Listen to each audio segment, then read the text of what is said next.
सुनो, हमारी आवाज सुनो। इस कार्यक्रम के प्रायोजक हैं Shri Balaji enterprises, Janata cloth house, VK publisher, Murlidhar DAV senior secondary public school, Kumar studio, Ambala public and senior secondary school, Basant food plaza and ice cream parlour, Delhi chicken, hair fashion live, Zirakpur and Ambala Cantt, Ram Prasad DAV public school, Shahabad Markanda, Surya public senior secondary school and scholars, Bhanukheri, SR Dayanand public senior secondary school, Ambala city. नमस्कार दोस्तों, आज दीप express news channel पे मैं तेजिंद्र वालिया अपने सभी viewers का, देश विदेश के व्यूअर्स का बहुत बहुत स्वागत करता हूँ। मेरी बात ध्यान से सुनिए। सिख स्कॉलर हुए हैं मनदीप सिंह जी चिट्टी, जिनकी इंग्लैंड में डेथ हुई है। उनकी जो डेथ थी 16 अप्रैल को उनकी डेथ हुई थी। जी हाँ, 16 अप्रैल को उनकी कोरोना की वजह से डेथ हुई थी। समाज सेवी थे, बहुत सेवा करते थे। ये तो संसार है, जो जितना अच्छा काम करेगा प्रभु उसको उतना ही फल देगा, ऐसा डॉक्टर साहब कहते हैं। लेकिन जो बात मैं अपने व्यूअर्स को एक बार फिर जोर देकर कह रहा हूँ, जरा समझें। 16 अप्रैल को उनकी मनदीप सिंह जी की इंग्लैंड के अंदर डेथ हुई और उनके संस्कार के लिए वहाँ की सरकार ने 2 मई तारीख दी है, क्योंकि इतनी डेथ वहाँ कोरोना की वजह से हो चुकी हैं कि डेड बॉडीज इतनी ज्यादा हो गई कि वो वेटिंग में है। कुछ समझें, खास तौर पर हमारी हिंदुस्तान की जनता कुछ समझे, हम लोग कुछ समझें। बिल्कुल, जो मेरा कहने का यही अभिप्राय था कि इतनी डेथ हो रही है कोरोना की वजह से। डॉक्टर साहब, मैं यही अंबाला की, अगर हम वापस हरियाणा या अंबाला की बात करें, अंबाला के लोग पता नहीं, कुछ लोग तो समझते हैं, लेकिन बाजार में चले जाओ वहाँ ऐसा जैसे कोई मेला लगा हुआ है। बिल्कुल, मानव चौक पे भी ऐसे, मानव चौक पे, आपके दाल बाजार के अंदर, आपके जगाधरी गेट के अंदर पुलिस सख्ती तो करती है, लेकिन पता नहीं कहाँ से लोग। और एक चीज डॉक्टर साहब, आप सवेरे अगर हम बात करें, हमने जो सर्वे किया, 2-3 दिन से हमारी टीम सुबह निकलती है, सुबह मान लो 6-7 के बीच। अगर आप ये जो 9 सेक्टर की एक रोड है, मानव चौक से जो जंडली तक जाती है, जिसकी एक तरफ 10 सेक्टर, एक तरफ 9 सेक्टर, 8 सेक्टर है, मून पैलेस के आगे से निकलती है, यहाँ पर हजारों की संख्या में। मैं एक बार फिर बड़े उससे बात कर रहा हूँ, क्योंकि हमारे पास वो कैसेट पड़ी हैं, हम जान के नहीं चला रहे। जी, रिकॉर्डिंग्स हैं मेरे पास कि हजारों की संख्या में रोज लोग सैल करने निकल रहे हैं। किसी ने कुत्ते की चेन पकड़ रखी है, कोई मास्क नहीं लगा रखा, कोई बच्चों के साथ। जब हमने पूछा तो उनका नहीं जी, हमारी सेहत खराब हो जाएगी। डॉक्टर साहब, शायद ऐसे लोग भी देखे जो कभी सैल नहीं करते थे और अब मजाक से सैल कर रहे हैं। देखो वाली साहब, इनको ये नहीं पता कि सेहत खराब हो जाएगी तो ठीक हो सकती है जी, लेकिन अगर एक बार आपको कोरोना हो गया तो फिर भगवान ही मालिक है। अगर तो आपकी इम्यूनिटी ठीक है तो आप बच सकते हो जी, अदरवाइज इसकी तो वैक्सीनेशन अभी तक नहीं आई और इसका इलाज नहीं है, फिर आप कैसे बचोगे? अगर आप कुछ दिन, कुछ हफ्ते या कुछ महीने अगर सैर नहीं करोगे, या घर में ही चलो हल्का फुल्का खा करके छत पे टहल लिया, ठीक है जी, अपने आप को मेंटेन रख सकोगे जी, तो वो ज्यादा बेटर है कि बाहर निकल के कोरोना की कांटेक्ट में आना ज्यादा वो आपको अच्छा लग रहा है। क्यों? मतलब हम अपनी जिंदगी भी रिस्क पे डाल रहे हैं जी, और दूसरों की भी जिंदगी रिस्क पे डाल रहे हैं। तो डॉक्टर साहब, ये तो एक सेहत की बात हुई। एक कल हमारी टीम ने और कई जगह का दौरा किया शहर का। मैं फिर वो मीना बाजार की आकर बात करता हूँ। वहाँ पर मीडियोकर फैमिलीज हैं जो पश्चिम बंगाल से जो लोग आए हुए हैं और बहुत सालों से यहाँ अंबाला में रह रहे हैं जी, जिनका हम सोने का काम है जी, जो सनियारों के साथ काम करते हैं। वो कहते हैं कि पिछले 1 महीने से तो हमारे पास जो भी था पैसा हमारा खत्म हो गया। बीच में सिर्फ एक बार कुछ आटा दे के गए कुछ लोग, सिर्फ आटा, अच्छा, और कुछ नहीं। और वो कहते हैं कि हमारे पास 2 महीने का किराया हो गया, चाहे मकान मालिक किराया नहीं मांग रहा लेकिन हमें देना तो पड़ेगा। और प्रशासन कह रहा है कि अंबाला में एक भी लोग भूखा नहीं है, एक भी प्यासा नहीं है। हमारी सामाजिक संस्थाएं ये दावा करती हैं। क्या ये कोई डिस्ट्रीब्यूशन का सिस्टम में गड़बड़ है, ये क्या है? देखिए जी, क्योंकि ये मैं बात इसलिए पूछ रहा हूँ कि आप खुद एडमिनिस्ट्रेशन से जुड़े हुए हो और रेड क्रॉस का भी शायद आप लाइव मेंबर हो और काम आप देख रहे हो, इसके बारे क्या कहें? जी, अभी मेरी थोड़े दिन पहले जो इसके कोऑर्डिनेटर हैं मिस्टर मनोज, वहाँ रेड क्रॉस से बात हुई थी। आई डोंट नो अपडेट किया इसके बारे में, पर कुछ लोग, मैं सभी की बात नहीं कर रहा, जो नीडी नहीं है, जो अपना 2-4 महीने घर बैठ के इतना भगवान ने दिया हुआ है कि वो अपना खा सकते हैं खरीद के जी, वो लोग भी इसका मिसयूज कर रहे हैं। ये पता नहीं क्यों ऐसी मेंटेलिटी कुछ लोगों में है कि ये जो राशन सरकार द्वारा बांटा जा रहा है या कुछ एनजीओ द्वारा बांटा जा रहा है, धार्मिक संस्थाओं द्वारा बांटा जा रहा है, चाहे वो सूखा राशन है चाहे वो पका हुआ राशन है, ये सिर्फ उन लोगों के लिए है जो दिहाड़ीदार हैं, जो डेली कमाते थे और डेली खाते थे। गरीब तबका है, जो कि झोंपड़ी के लोग हैं, मजदूर तबका है, ये उनके लिए राशन है।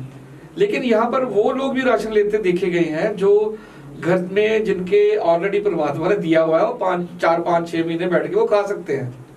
तो यहाँ पर क्या है, वो संतुलन खराब हो गया। नहीं डॉक्टर साहब, मैं जो बात कर रहा हूँ, जिन मजदूरों की मैं बात कर रहा हूँ, आज से कुछ देर पहले हमने बलदेव नगर का दिखाया था। एक घर में, लोगों के घरों में झाड़ू पोंछा करने वाली लेडीज थे, वो लेडीज भी सड़क के ऊपर जब आई तो फूट फूट कर रो रही थी कि उसके बच्चों के पीने के लिए दूध नहीं था। जी। और उस घर में 3 दिन से वो कहती है हमारे चूल्हा ही नहीं जला, खाने के लिए कुछ है ही नहीं। बिल्कुल, ये है, ऐसा है हमारे। और डॉक्टर साहब, जो इस चीज को, चलो आप कह रहे हो, हम मानते हैं, देखा भी हमने, कई सामाजिक संस्थाएं काम कर रही हैं। कल हमने कई सामाजिक संस्थाओं से कांटेक्ट किया, मैंने खुद जी। उनको बोला भाई वहाँ ऐसे भूखे हैं, कुछ जो हमारे से बन पाया, हमारे चैनल से बन पाया, हमने दिया भी। लेकिन परिवार वहाँ ज्यादा है, 20-25 परिवार है वहाँ पे। ठीक है। हमने 1-2 वहाँ समाज सेवी संस्थाओं के लोग वहाँ गए भी, उनकी मदद का भी भरोसा दिया। डॉक्टर साहब, 1-2 समाज सेवी संस्थाएं, मैं नाम नहीं लेना चाहता, उनको मैंने फोन किया खुद कि भाई वहाँ पे ऐसे आप इतना लंगर लगा रहे हो, इतना कुछ कर रहे हो, उसमें सिख संस्थाएं भी हैं, हमारी दूसरी संस्थाएं भी हैं। उनका ये कहना था कि वालिया जी, हमें तो एरिया बांटा हुआ है, हम तो अपने एरिया में ही दे सकते हैं, हम बाहर नहीं दे सकते। मुझे ये समझ नहीं आया, अम्बाला में भी आप दान तो आपको कहीं से आप इकट्ठा कर रहे हो कि वहां से भी दे दो, वहां से भी हमारे पे आटे की बोरी भेज दो, बांट रहे हो आप एक पर्टिकुलर जगह। तो ये भी प्रशासन को देखना चाहिए, देखना पड़ेगा प्रशासन को कि उससे बाद जो मैं और आगे बात बता रहा हूँ, मेरी रेड क्रॉस सोसाइटीज के मेंबर से बात हुई, रेड क्रॉस सोसाइटी वालों से ही कल बात हुई, तो उन्होंने एक बात बताई, बहुत अचंभा लगा। वो कहते कि मिस्टर वालिया, जो वो एरिया है वहाँ पे एक स्कूल पढ़ता है, जैन स्कूल है कोई हलवाई बाजार में। जी।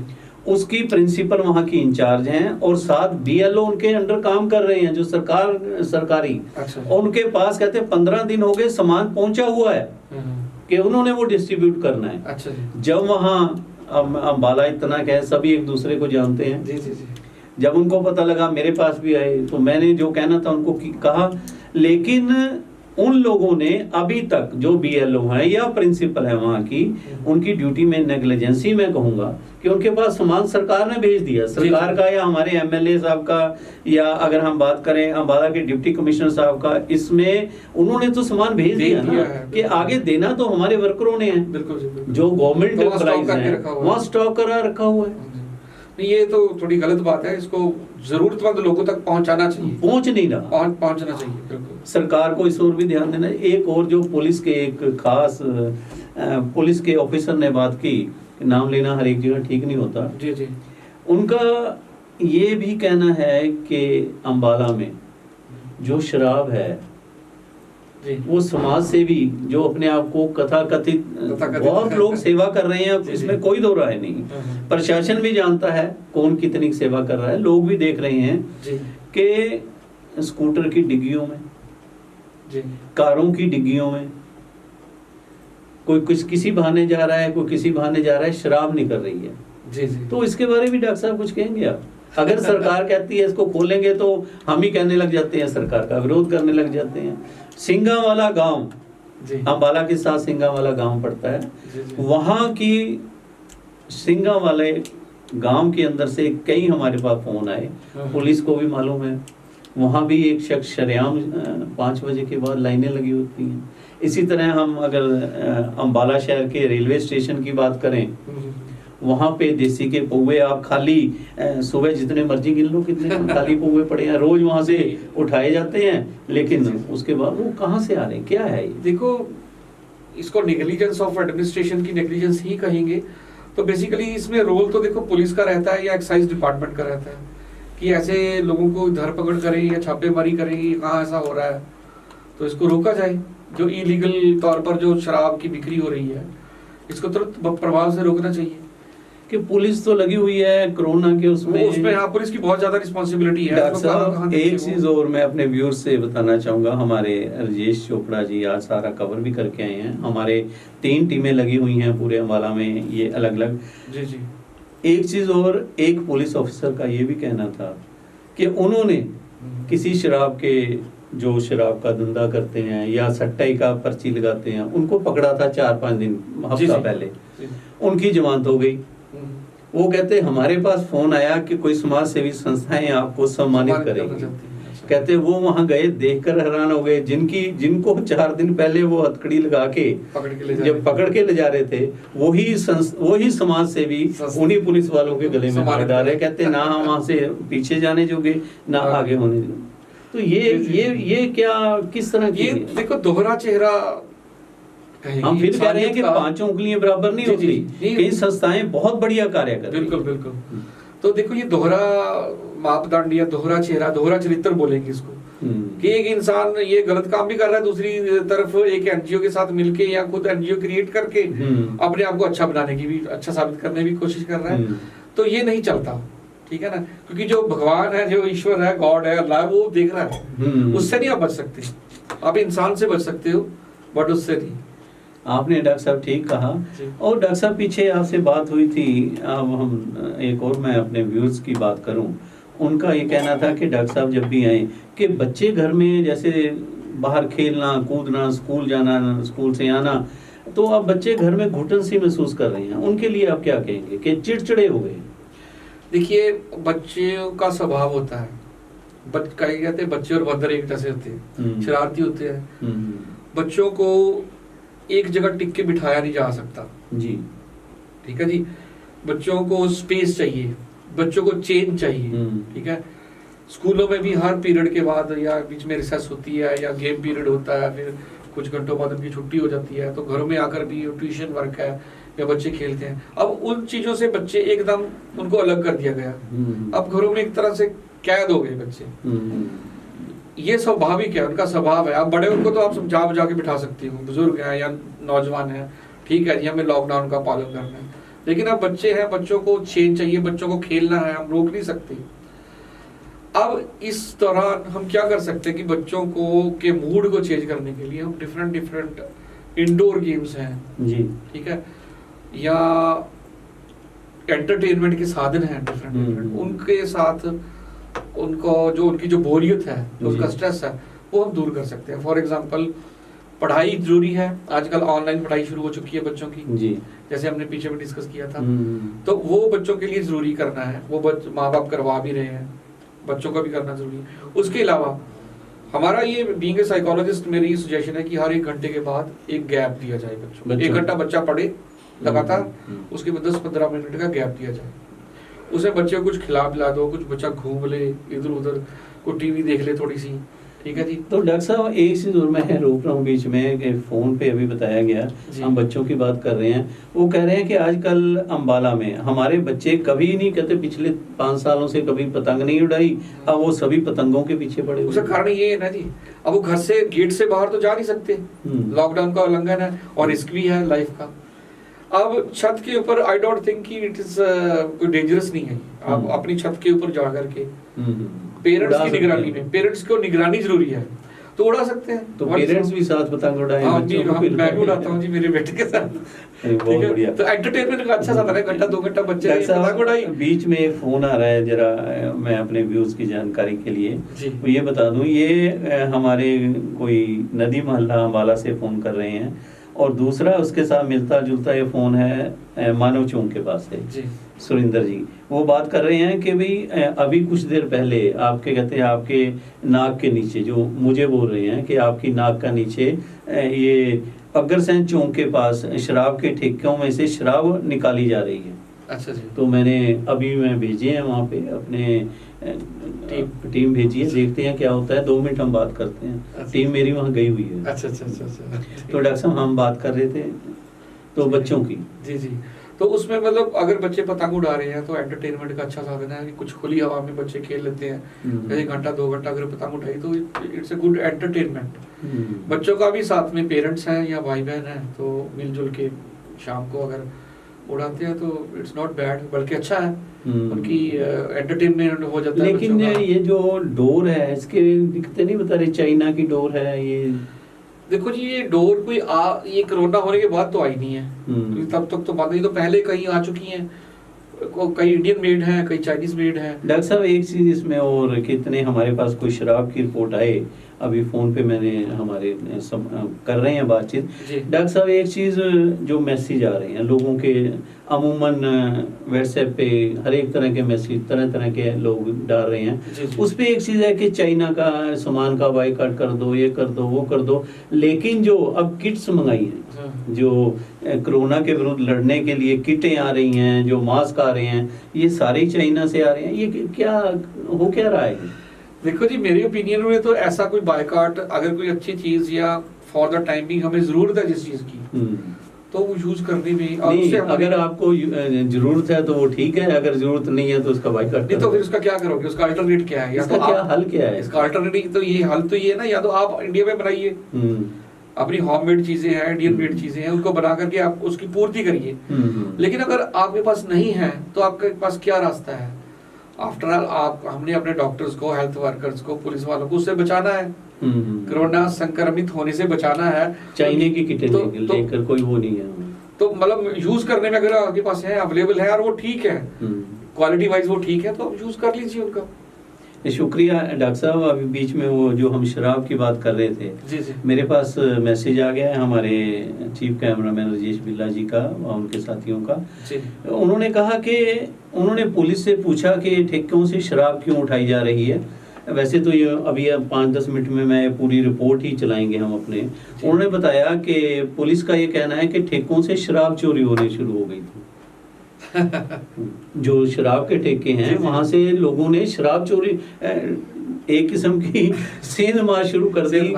और दूसरी चीज, वहाँ हमारे जो रिपोर्टर हैं उनकी बात भी हुई है एक्साइज वालों से, जो हम पूरी थोड़ी देर बाद हम वो रिपोर्ट भी अभी चलाएंगे डॉक्टर साहब। और ये सेंध मारी का नवी बात डॉक्टर साहब, अब देखो जो चीज, जो लोग एडिक्टेड हैं, ये जिनको डेली चाहिए पीने के लिए, अब उनको नहीं मिल रही, गवर्नमेंट की तरफ से बैन है या ठेके बंद किए हुए हैं, तो कई लोगों की टेंडेंसी ऐसी होती है कि बाय हुक एंड क्रुक। नहीं डॉक्टर साहब, यहाँ से एक चीज जो, और क्योंकि आप साइकोलॉजिकल के भी जानते हो हर एक बात, ये तो चलो हो गया। अब आज तो ठेकों पे सेंध मारी शुरू हुई है, जो आप कह रहे एडिक्ट्स हैं या दारू के चक्कर में जो जिनको नहीं मिल रही। कल को लोग भूखमरी, अगर भूख बढ़ेगी, अंबाला में मैं 2-3 इंस्टांस अपने व्यूअर्स को दिखा चुका हूँ। बलदेव नगर की हमने लेडीज दिखाई, कल भी हमने दिखाया, एक स्टेशन के पास भूखमरी का केस हमने दिखाया। सर डॉक्टर साहब, इसका कोई दूसरी तरह इफेक्ट तो नहीं पड़ेगा? सर मैं आपको एक न्यूज इसी से जोड़ना चाहता हूँ। कुछ दिन मैंने पहले पढ़ी है कि किसी, नॉट इन हरियाणा बट किसी और स्टेट में, एक बच्चे को पुलिस ने पकड़ा, लोगों ने पकड़ के पुलिस के हवाले किया। ही वाज जुवेनाइल, क्योंकि मैं जुवेनाइल जस्टिस बोर्ड का पहले मेंबर भी रहा हूँ, तो एक्ट की मेरे को थोड़ी नॉलेज है। तो उस बच्चे ने चोरी क्या किया? खाना। देखो, और लोगों ने उसको पकड़ के पुलिस के हवाले कर दिया। पुलिस ने उठा करके उसको जज साहब के सामने पेश किया, जुवेनाइल जस्टिस बोर्ड के प्रिंसिपल मजिस्ट्रेट के सामने जी। तो जज साहब ने पूछा इसको क्यों लेके आए? कहते जी चोरी के केस में पकड़ा है। क्या चोरी कर रहा था? कहते जी खाना चोरी कर रहा था। तो बच्चे से पूछा भी खाना क्यों चोरी कर रहे थे?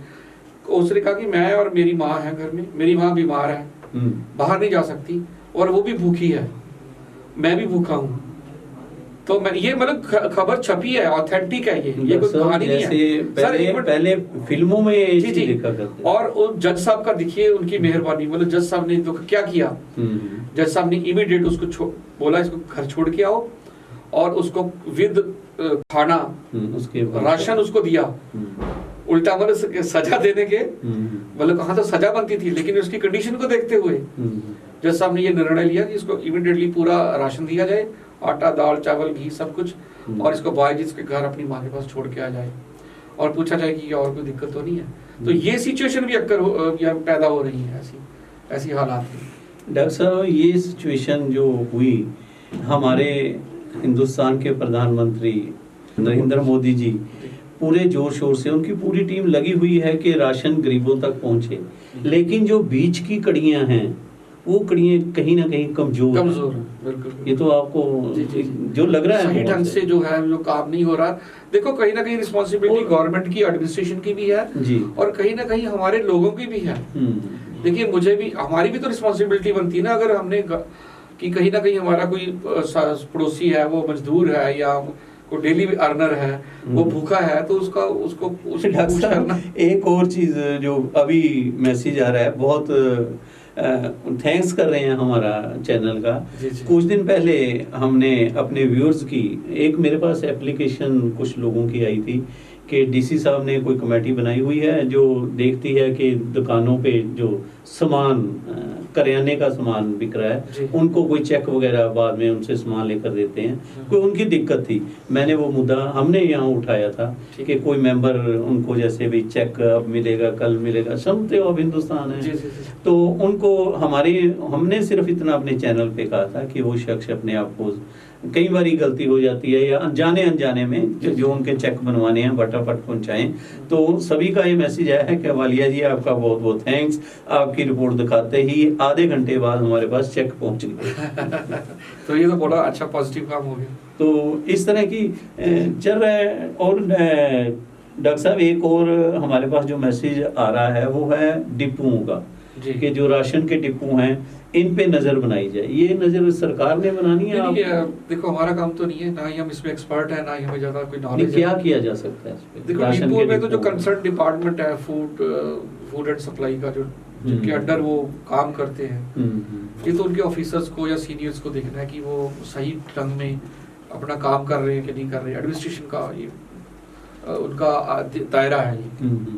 एक चीज डॉक्टर साहब, और जो थोड़ा सा मैं आपसे डिस्कस करके प्रोग्राम को आगे बढ़ाऊं, अंबाला का है फिलाडेल्फिया मिशन अस्पताल, जिसमें डॉक्टर सुनील सादिक जो डायरेक्टर हैं, और एक है अंबाला में जसपाल नर्सिंग होम माल्टाउन। डॉक्टर साहब, हमारे पास मैंने अपनी टीम्स को भेजा था या लोगों से हमने पूछा था कि भाई जो प्राइवेट डॉक्टर हैं, हॉस्पिटल हैं, वो उनके बारे कोई किसी तरह की कोई अच्छी रिपोर्ट नहीं थी, सिर्फ इन दो को छोड़ के। लोगों का ये कहना है कि अंबाला में मिशन अस्पताल जो फिलाडेल्फिया हॉस्पिटल है, उसके डायरेक्टर डॉक्टर सुनील सादिक आगे होके बहुत लोगों की मदद कर रहे हैं। और इसी तरह माल्टोन में एक हॉस्पिटल है doctor Jaspal nursing home, Jaspal ji का।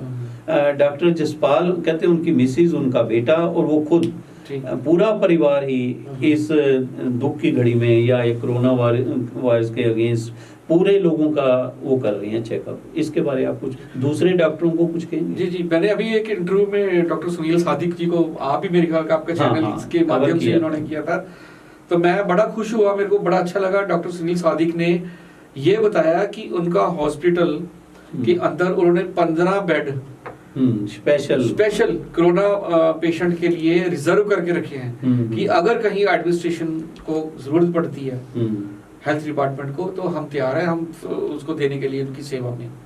तो ये डॉक्टर सुनील सादिक ने बहुत अच्छी बात करी है, जो अपने पार्ट पे बहुत सेवा के लिए, समाज सेवा के लिए आगे आए हैं कि 15 बेड अपने हॉस्पिटल के रिजर्व कर दी। ये तो हुई डॉक्टर्स की बात, डॉक्टर जसपाल की, और डॉक्टर सुनील सादिक को हम सल्यूट करते हैं डॉक्टर साहब कि उन्हीं के देख के दूसरे डॉक्टर भी कर रहे हैं जितना जिससे बनता है। इसी तरह डॉक्टर साहब, हमने अभी अपने व्यूअर से 2 दिन पहले पूछा था कि जो सामाजिक सेवाएं संस्थाएं काम कर रही हैं उनके बारे में अपना व्यूज दें। उसके अंदर डॉक्टर साहब सबसे ज्यादा, कम से कम 12,000 से ज्यादा हमारे पास जो व्यूज के आए हैं, उन्होंने कहा कि अंबाला में एक किन्नर समाज ने सभी दूसरे लोगों को आईना दिखाया है।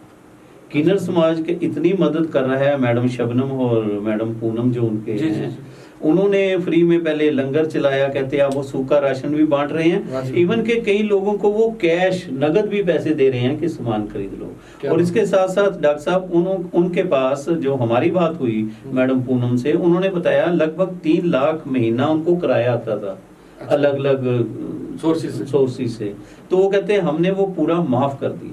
अच्छा जी, इसके बारे में आप क्या कहेंगे? देखो ये तो एक बड़ी इनक्रेडिबल अचंभे वाली बात है कि एक मतलब ऐसा समाज जिसको हम किधर समाज बोलते हैं, बाकी सिफारशी या कुछ भी कह सकते हैं, कुछ भी हम कह सकते हैं, प्रशासन के ऊपर ऐसे लोगों को सम्मानित करना जरूरी है। एक डॉक्टर साहब अखीर के अंदर और सामाजिक संस्था है हमारे एमएलए असीम गोयल जी की, छूना है आसमान, वो भी बहुत बढ़िया काम, जो मेन काम वो कर रहे हैं ब्लड डोनेशन का। देखो राशन बांटना तो बहुत बड़ा ठीक है कि एमएलए साहब हैं, ये जो ब्लड डोनेशन का जो आपने मुद्दा उठाया ना जी, क्योंकि कमी आ रही है, लोग घरों से निकल नहीं रहे। सल्यूट करते हैं अम्बाला के एमएलए असीम गोयल को, जिन्होंने राशन तो बहुत संस्थाएं भी बांट रही हैं, वो उनकी वो भी बांट रही है, उसके साथ साथ जो ब्लड डोनेशन का उन्होंने शुरू किया है, सल्यूट है हमारी अम्बाला के, अप्रिशिएट करते हैं एमएलए साहब को। इसके साथ साथ एक चीज चलते चलते जो अम्बाला के अंदर जो छिड़काव शुरू किया, वो किस चीज का होता है डॉक्टर साहब?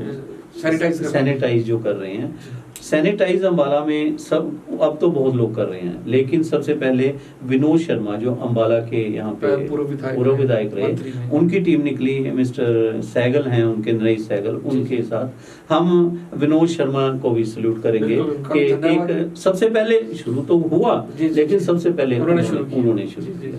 और एक और चीज यहाँ पे हम कांग्रेस की इसलिए उनको सल्यूट करेंगे, कांग्रेस को, कि सबसे पहले उन्होंने सिविल हॉस्पिटल के अंदर किट्स वगैरह जो सामान था, मास्क थे, ये रोहित जैन और उनके सभी साथियों ने सिविल हॉस्पिटल और मिशन हॉस्पिटल, उसके बाद तो बहुत सारा भी सिख एड वालों ने थोड़े दिन पहले, मैं ऐसा सभी ने, लेकिन पहले सबसे पहले ये रोहित जैन की टीम ने दिए, उसके बाद सिख एड वालों ने भी दिए। और हम सल्यूट करते हैं सबसे पहले लंगर जो लगा, वैसे तो बाबा नानक का 24 घंटे लंगर चलता ही चलता है, श्रोमणी गुरुद्वारा प्रबंधक कमेटी की टीम को, या अम्बाला से हरपाल वाली हैं जो निष्काम सेवा है, इन्होंने अम्बाला के गुरुद्वारों में सबसे पहले पंजोखड़ा साहब, मंजी साहब से और बादशाही बाग से भी लंगर जाना शुरू हुआ। इसके साथ साथ और कई समाज सेवी हैं।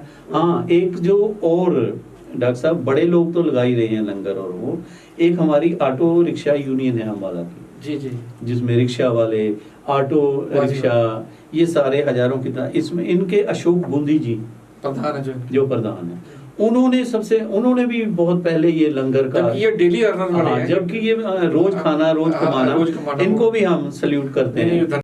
इसी के साथ साथ डॉक्टर साहब मैं और बताना चाहता हूँ, अम्बाला का सबसे प्राचीन मंदिर है हनुमान जी का मंदिर, रेलवे स्टेशन पे सभी हमारे अम्बाला के लोग जानते हैं भली भांति, हनुमान जी का प्राचीन मंदिर है रेलवे स्टेशन अम्बाला पे। वहाँ पे एक भंडारा बहुत पहले शुरू किया था ऋषभ वालिया और उसके साथियों ने, जो आज तक चल रहा है। और जो हमारे देखने में आया डॉक्टर साहब, वहाँ पे जो मांगने वाले लोग या गरीब लोग हैं, झुग्गी झोंपड़ी वाले, वो वहाँ पे खाना सुबह और रात को वहीं पे खा रहे हैं। हम सलाम करते हैं ऋषभ वालिया व उसकी टीम को भी। इसके साथ साथ सबसे ज़्यादा हम सल्यूट करेंगे अम्बाला के डिप्टी कमिश्नर अशोक शर्मा जी को। जी हाँ, अशोक शर्मा जी की पूरी टीम, पूरा उनका जिले के उनके सभी ऑफिसर लगे हुए हैं। हमारा सल्यूट है अम्बाला के डिप्टी कमिश्नर व उनकी पूरी टीम को। इसी तरह हम सल्यूट करेंगे अम्बाला पुलिस को। अम्बाला पुलिस के एसपी अभिषेक जोरवाल जी, जो खुद ये कमांड संभाले हुए हैं, और उनके पूरे पुलिस फोर्स जो अम्बाला जिला में दिन रात लगे हुए हैं, और लोगों को प्यार के साथ समझा रहे हैं। हम सल्यूट करेंगे अम्बाला पुलिस को। इसी के साथ साथ हम अम्बाला की सफाई व्यवस्था, अगर शहर की बात करें, शहर में हमारे वॉरियर्स जो सफाई कर्मचारी हैं, उनको सल्यूट करेंगे। और ख़ास तौर पर पार्थव गुप्ता जो म्यूनिसिपल कॉरपोरेशन में हेड हैं, कमिश्नर हैं, उनकी पूरी टीम को हम सल्यूट करेंगे। इसी के साथ साथ सबसे ज़्यादा हम सल्यूट करेंगे हमारे सिविल हॉस्पिटल के हमारे सीएमओ श्री कुलदीप सिंह व उनकी पूरी टीम को हम सल्यूट करते हैं। और आपका भी कोई सुझाव हो, किसी तरह आप अपना सुझाव रखना चाहते हो हमारे चैनल के माध्यम से, आप हमारे टेलीफोन नंबर 9416429100 पे, और दूसरा हमारा नंबर 9729811100। जी हाँ, 9729811100 29811000 पर संपर्क कर सकते हैं। धन्यवाद।